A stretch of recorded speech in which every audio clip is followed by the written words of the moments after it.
dilakukan pemerintah saat ini melesat pesat. Sepanjang tahun 2015 hingga 2017, pemerintah telah membangun jalan sepanjang 2.623 km di seluruh Indonesia. 176 km tol baru dibangun selama tahun 2016. 362 km dibangun sepanjang tahun 2017. Untuk kereta api, pemerintah juga sudah membangun 103 km jalur ganda. Dari 227 km yang ditargetkan, semuanya di Jawa bagian selatan. Sedangkan di daerah Sumatera, karena sulitnya medan, pembangunan baru mencapai 247 km dan Sulawesi 16 km. Selain itu, pemerintah juga berhasil merenovasi 439 bandar udara dan membangun 8 bandar udara baru. Tetapi prestasi mentereng tersebut harus ternoda dengan adanya runtuhnya tiang panjang tol Bekasi Cawang Kampung Melayu, robohnya simpang susunan tol Antarsari, dan robohnya jembatan lain. Beberapa pihak banyak yang mempertanyakan kualitas pemegang proyek dan kualitas hasil proyek, karena infrastruktur harus memiliki standar kualitas sampai beberapa tahun ke depan. Untuk mengkonfirmasi masalah-masalah tersebut, Aspirasi akan membahasnya bersama Ibu Neng E.M. Marhamah Zulfah, anggota Komisi 5 DPR RI.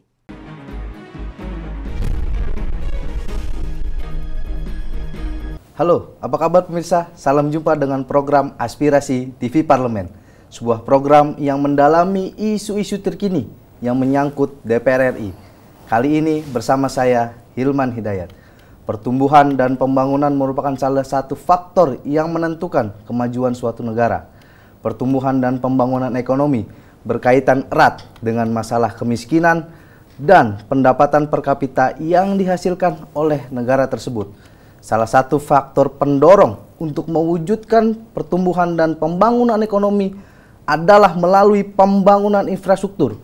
Topik kali ini akan kita bahas adalah menyoroti perkembangan pembangunan infrastruktur, di mana kita ketahui bahwa pembangunan infrastruktur menjadi program prioritas pemerintah sebagai upaya mewujudkan keadilan sosial, pemerataan, dan meningkatkan kesejahteraan rakyat. Segala upaya dikerahkan untuk mempercepat pembangunan infrastruktur agar sesuai dengan target. Namun, apakah benar sudah sesuai dengan target? Pertanyaan akan dijawab oleh anggota DPR RI dari Komisi 5 yang sudah bersama saya saat ini, Ibu Neng E.M. Marhamah Zulfah. Apa kabar, Bu? Baik. Sehat, Bu? Alhamdulillah. Bagaimana kegiatan sehari-hari ini, Bu? Ya, biasalah. Sekarang mungkin intensitasnya agak naik ya.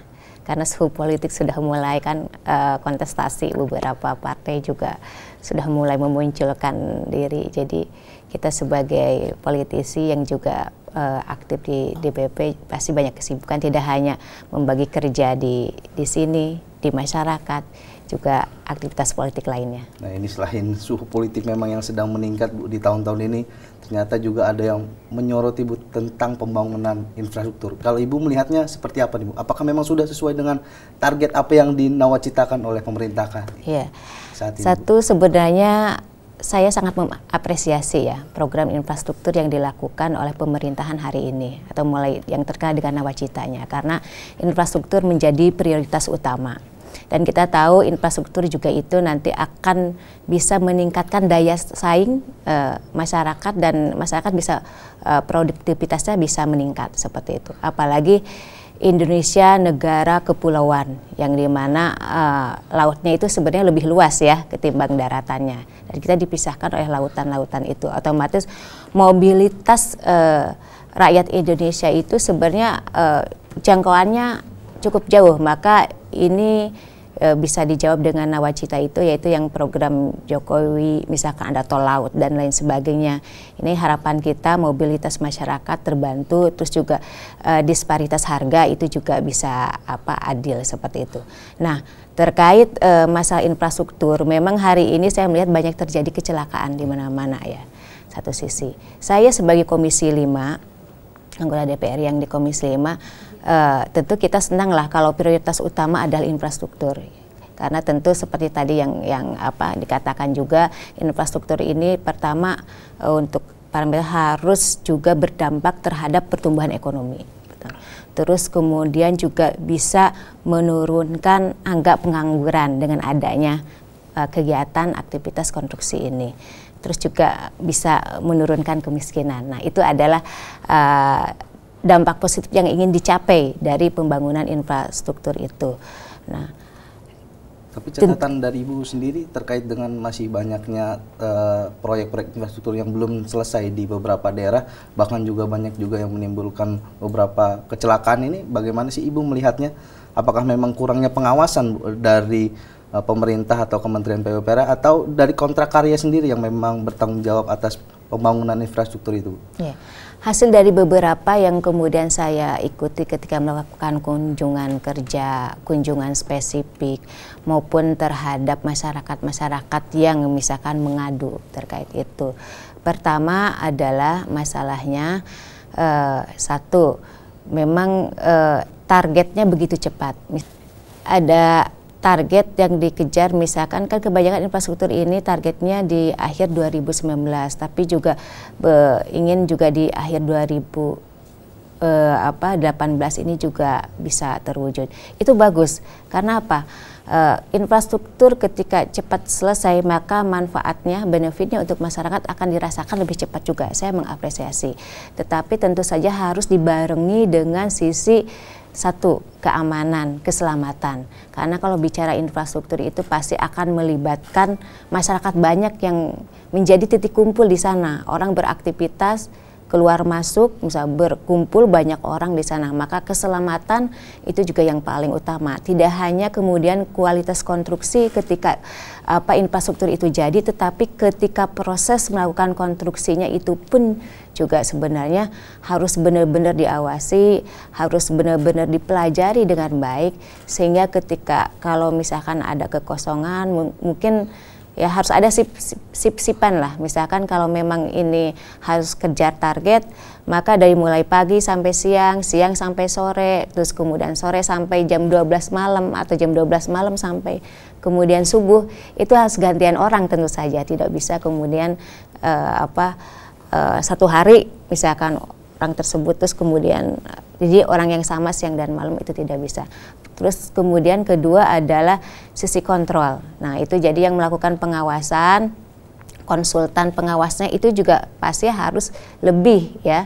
Jadi tidak hanya misalkan dia siang saja atau ngawasin malam saja, tetapi justru sebenarnya banyak terjadi hasil dari kunjungan spesifik kami itu kecelakaan itu terjadi, kecelakaan konstruksi ya, terjadi pada malam hari.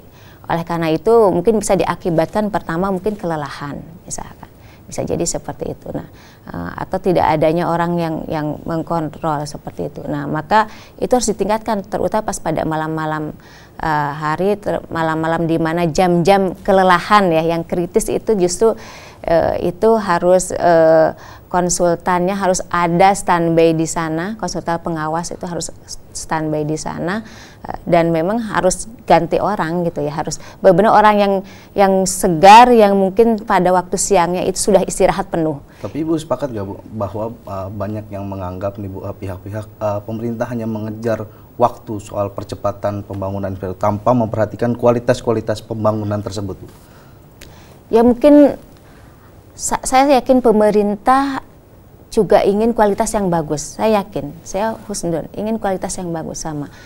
Tetapi kadang beberapa sub di bawahnya yang mengerjakan konstruksi itu pertama dia kebanyakan BUMN ya.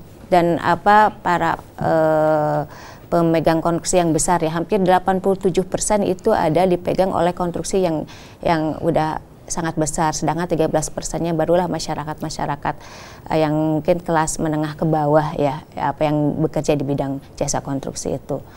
Nah, kalau misalkan yang kelas menengah ke atas itu BUMN dan pemegang proyek besar itu rata kan mereka memakai alat-alat berat, minim padat karya biasanya ya, karena banyak alat-alat yang canggih yang mungkin melibatkan tenaga manusia sedikit.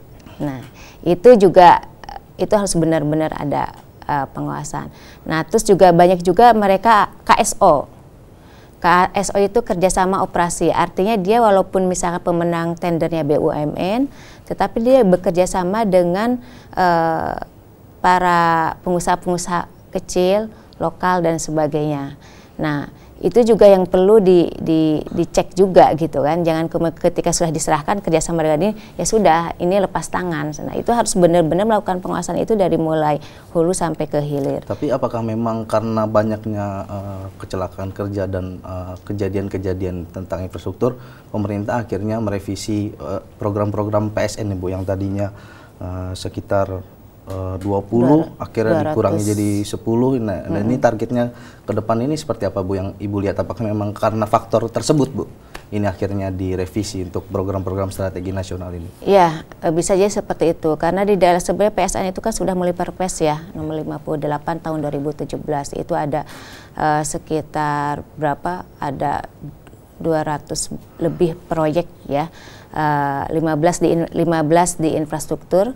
Terus kemudian yang 2 di bidang ketenaga listrikan yang 35.000 megawatt itu, terus kemudian di bidang itu pengadaan pesawat terbang juga ada. Nah, dari situ itu kemudian yang kecil-kecil ini ada yang dikeluarkan dari PSN. Ada sekitar kalau nggak salah itu 14 ya, 14 yang dikeluarkan. Nah, itu bisa karena itu, tetapi sebenarnya kita kan harus clear dulu nih, misalkan karena itu kan sedang proses ya. Jadi ada satu ketika terjadi kecelakaan di bidang konstruksi, pemerintah sebenarnya sudah melakukan tindakan-tindakan punishment, diantaranya ada dengan misal memberhentikan, terus moratorium itu sementara, tetapi tentu saja itu tidak bisa kemudian dalam jangka waktu yang lama. Harus segera akar masalahnya itu sebenarnya di mana sampai kemudian ketemu barulah harus dibuka lagi. Karena apa? Ini menyangkut tentang pekerjaan yang sebenarnya tidak hanya kepentingan pemerintah, tapi juga kepentingan masyarakat, kepentingan rakyat seluruh Indonesia, yang dimana nanti juga kita berharap manfaatnya bisa kita gunakan seperti itu. Tapi sebenarnya sektor apa Bu yang difokuskan oleh pemerintah terkait dengan PSN ini Bu? Tapi jangan dijawab dulu Bu, kita jeda terlebih dahulu. Pemirsa, kita akan mendiskusikan pada segmen berikutnya yaitu mengenai evaluasi pembangunan infrastruktur. Namun kita saksikan tayangan pendapat masyarakat terlebih dahulu berikut ini. Tetap bersama kami dalam program Aspirasi.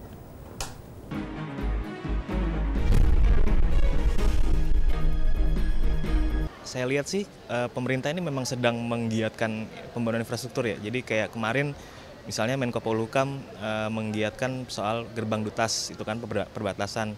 Terus di Papua juga beberapa proyek kayak tol, terus pembangunan jalan juga sedang dikebut. Ini menurut saya sih bagus ya untuk saat ini pemerintah memang sedang berupaya keras untuk pembangunan infrastruktur. Tapi memang kalau sekarang pembangunan manusianya kurang ya, SDM-nya kurang. Maksudnya entah apa ya, kayak PMK-nya juga saya lihat banyak kebijakannya yang belum signifikan sih kalau menurut saya. Jadi banyak juga ya soal misalnya serbuan tenaga kerja asing itu kan juga sebenarnya pengaruhnya ke pembangunan SDM manusia ya. Sekarang kalau saya lihat pemerintah belum ke situ sih. Tapi kalau infrastruktur memang sangat baik. Saya pribadi sangat apresiasi dengan pembangunan infrastruktur yang saya sangat rasakan banyak sekali perkembangan dan kemajuannya. Ya, jadi sekarang kita bisa menikmati misalkan proses pembangunan infrastruktur dari Sabang sampai Merauke. Ya, itu sangat baik sekali dan memang salah satu kunci kita bisa berdaya saing dengan luar negeri adalah baiknya infrastruktur dan pendidikan ya, dan beberapa hal lain gitu ya, dengan peraturan-peraturan yang ada. Namun ini juga harus dibarengi dengan perbaikan, mungkin ini pribadi ya, tentang manajemen pembangunan dari pemerintah, baik itu dari PU, Kementerian PU ya, bagaimana, karena ini bagaimanapun ini berlangsung masif dan paralel.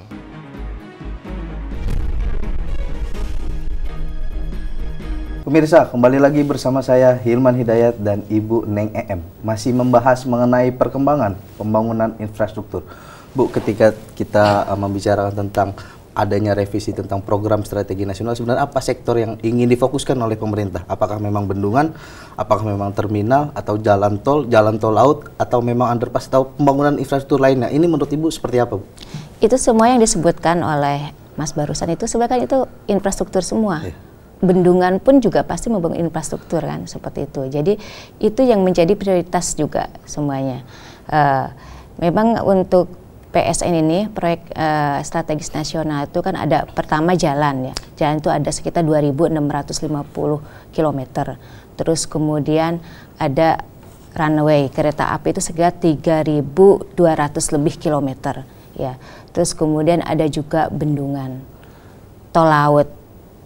Terus pembangunan apa yang ada kilang minyak juga, listrik dan lain sebagainya. Jadi itu ada yang menjadi semua kebutuhan masyarakat. Tetapi karena saya di sini diundang sebagai Komisi 5, ya tentu kita lebih membahas kepada yang infrastruktur yang menjadi mitra saya di Komisi 5. Yang dimana sebenarnya untuk pembangunan infrastruktur itu dan yang tadi disebut tadi dengan target itu kita ingin menurunkan biaya logistik dari 23% lebih menjadi minimal ditekan sampai 19%. Itu targetnya.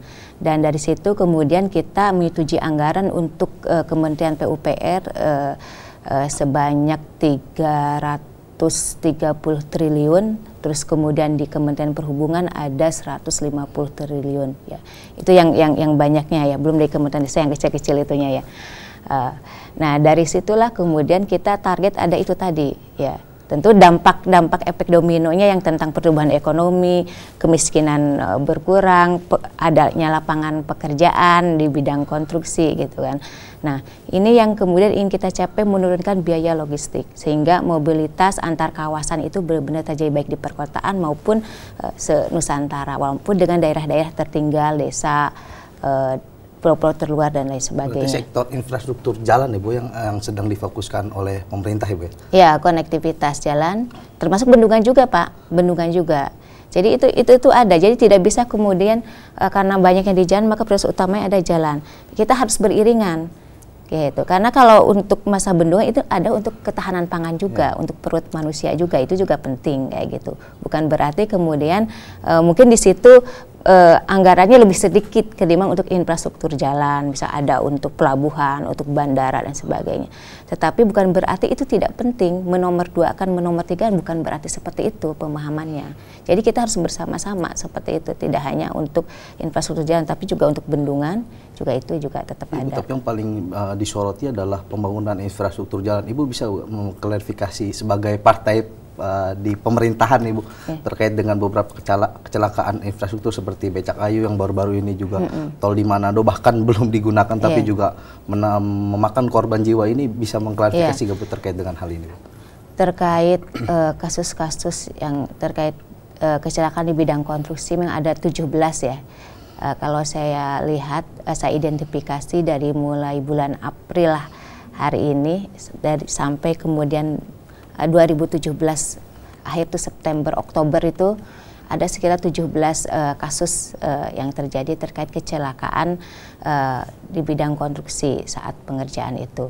Nah, ini sebenarnya terutama saya ingin mengkritisinya masalah terkait karena ini banyak dilakukan oleh pemain besar Pak, pemain besar dengan BUMN. Karena di situ ada ketentuan 100 miliar ke atas itu harus BUMN, tetapi ternyata banyak sekali yang di bawah-bawahnya itu anak perusahaan BUMN, cucu dan sebagainya.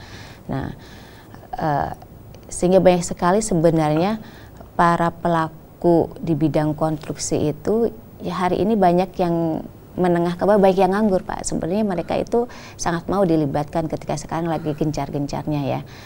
Dan seperti saya sampaikan tadi bahwa 87% itu dilakukan pengerjaannya oleh BUMN dan pemain proyek besar, sedangkan 13% ada pemain proyek menengah ke bawah. Nah itu yang mengakibatkan kemudian padat karya ya.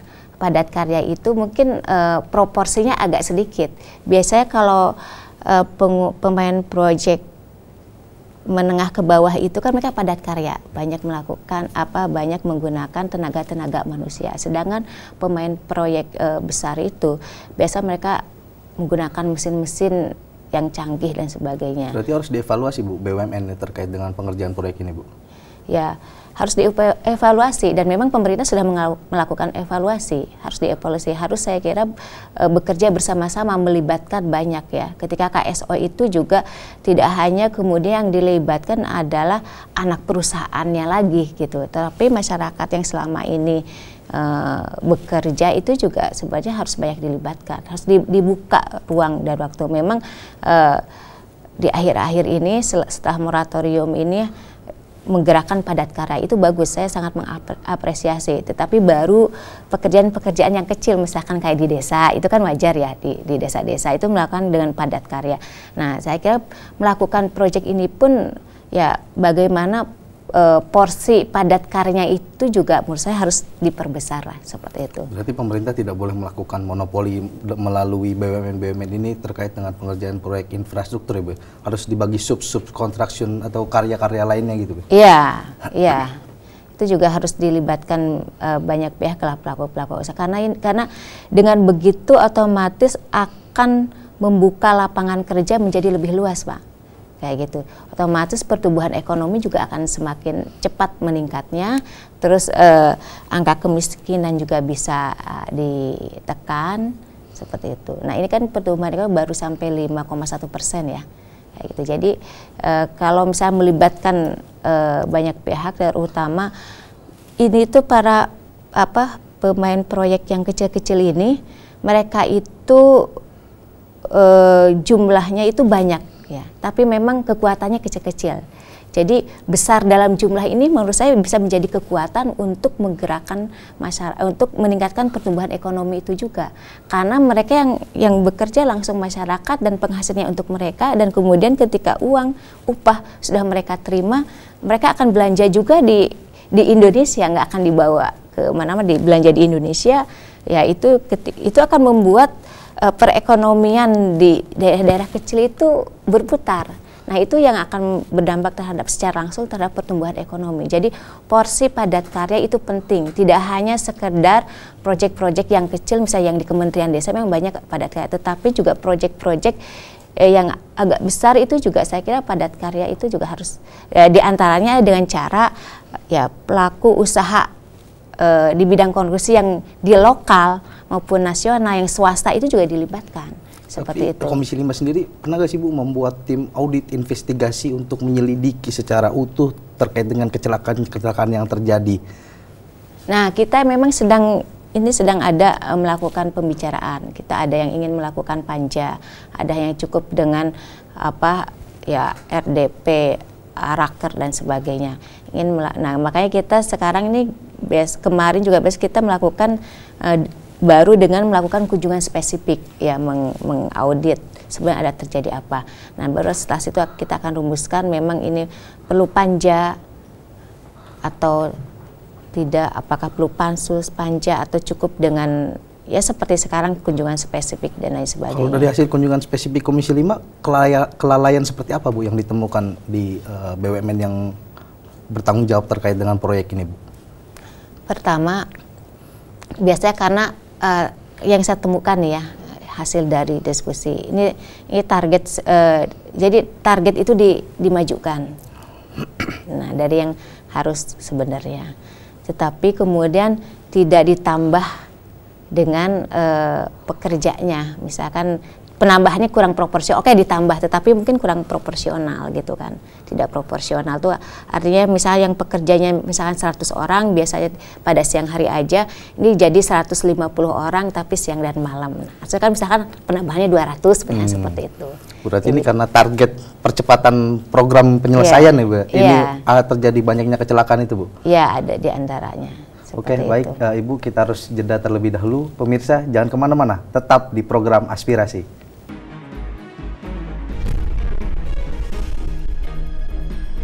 Misalnya nggak dikebut, kita nggak ini dong, nggak apa, maksudnya infrastruktur kita juga makin ketinggalan kan gitu loh. Jadi menurut saya Ya kalau teknis sih keselamatan memang harus diperhatikan sih, tapi mau nggak mau memang pembangunan infrastruktur sih harus berjalan. Pemerintah harapannya pemerintah ini lebih sekarang fokus, oke lah infrastruktur sudah sangat pesat ya, pembangunan infrastruktur sudah di mana-mana, tapi pembangunan manusianya sih yang menurut saya kurang. Jadi kayak sektor pendidikan, terus sektor perlindungan terhadap hak asasi manusia itu yang masih belum diperhatikan oleh pemerintah. Jadi pembangunan sumber daya manusia itu penting menurut saya. Secara pribadi mestinya kan harus ada data ya untuk dalam menyimpulkan. Cuman saya pribadi melihat memang lebih kepada bagaimana manajemen pembangunan ini ya, di mana di dalam itu mungkin saja ada kesalahan mungkin miss SDM pembangun untuk pengaturan SDM ya. Habis itu juga mungkin masalah waktu juga mungkin durasi waktunya juga mungkin sangat padat begitu ya. Jadi saya pribadi melihat ini memang lebih kepada mismanagement di perusahaan Wika ya mungkin ya.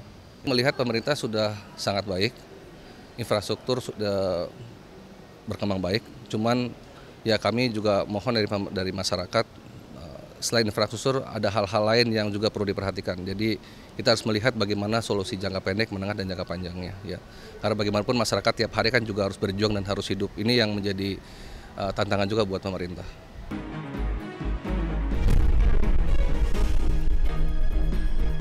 Ya, kembali lagi bersama saya di program Aspirasi TV Parlemen. Baik Bu, kita akan melanjutkan pembahasan kita tentang pembangunan infrastruktur. Sebenarnya ini kan ada juga yang mengatakan bahwa ini dicoret karena tidak memenuhi syarat. Nah, sebenarnya persyaratan apa untuk melanjutkan program-program strategi nasional ke depan ini?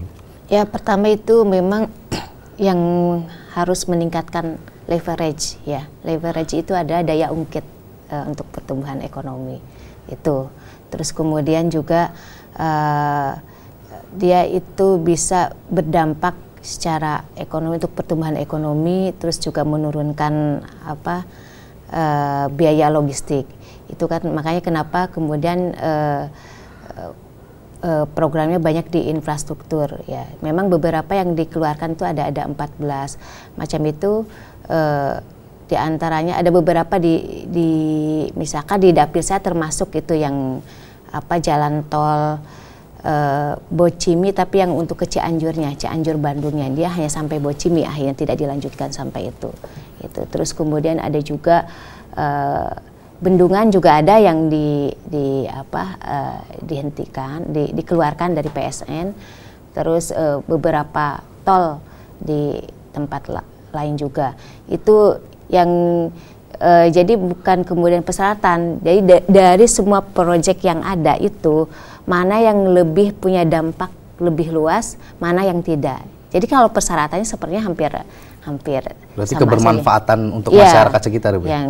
Nah itu, tetapi ini kita juga ingin melakukan ini juga gitu kan, karena tentu saja saya sebagai yang dapilnya Cianjur dan Kota Bogor, Jawa Barat 3 dan salah satu PSN itu ada yang dikeluarkan, mereka juga bertanya kenapa, karena padahal kalau kita bicara ini jadi ngomong aspirasi dapil nih ya, Cianjur itu Cianjur dan Kota Bogor itu kan penyangga ibu kota, itu dekat dengan ibu kota dan tiap hari terjadi macet. Kita tuh seolah-olah terisolasi, ke Bandung macet, ke Jakarta macet. Akhirnya Bocimi yang sampai kemudian Bandung, Cianjur, Bandung itu akan bisa jadi solusi alternatif. Karena apa?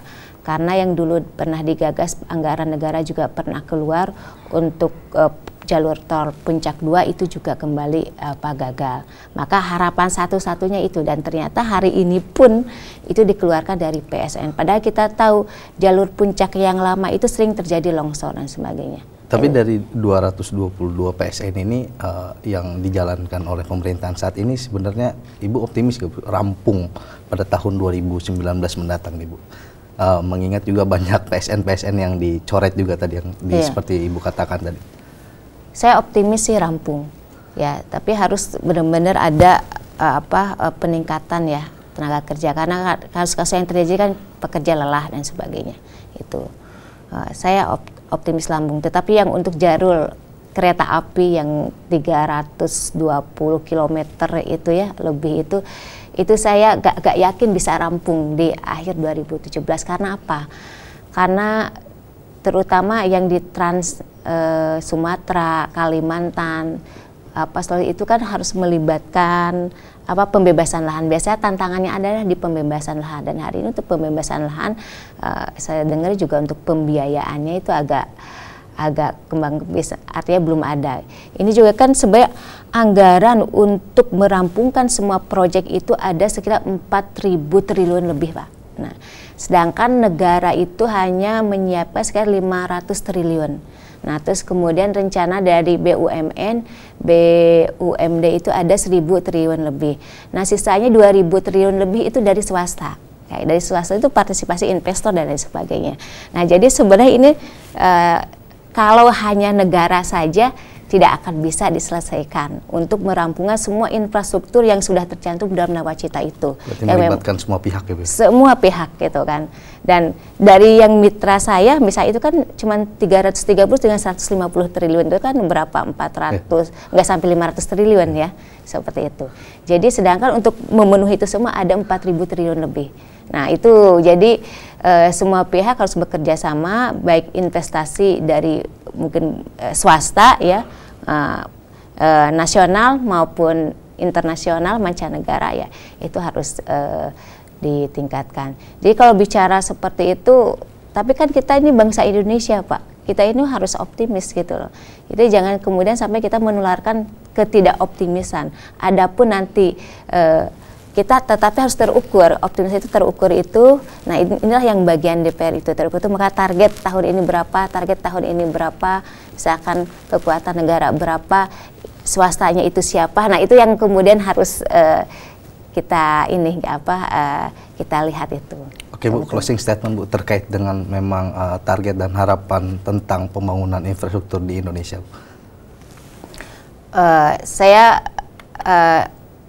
Ini sebenarnya akan sangat membantu masyarakat ya, tidak hanya rakyat tapi bangsa Indonesia ini juga menjadi tolak ukur kemajuan suatu bangsa, karena dengan adanya infrastruktur produktivitas masyarakat juga akan meningkat, mobilitas masyarakat dari satu tempat ke tempat lain, sehingga itu akan terjadi perputaran ekonomi yang begitu dahsyat, dan tentu saja dampaknya pertumbuhan ekonomi sehingga angka kemiskinan bisa ditekan, dan tentu lapangan kerja akan semakin terbuka lebar sehingga pengangguran pun bisa dikurangi. Tentu ini harus kita dukung, tetapi mungkin bagaimana ini partisipasi masyarakat juga benar-benar harus dilibatkan dalam pembangunan itu sendiri.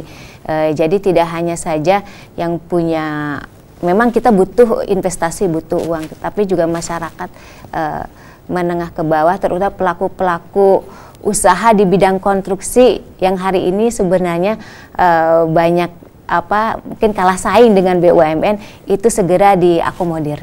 Gitu. Ya, baik, pembangunan infrastruktur yang tepat akan memiliki pengaruh yang baik bagi peningkatan perekonomian nasional yang akan berdampak pada peningkatan kesejahteraan masyarakat.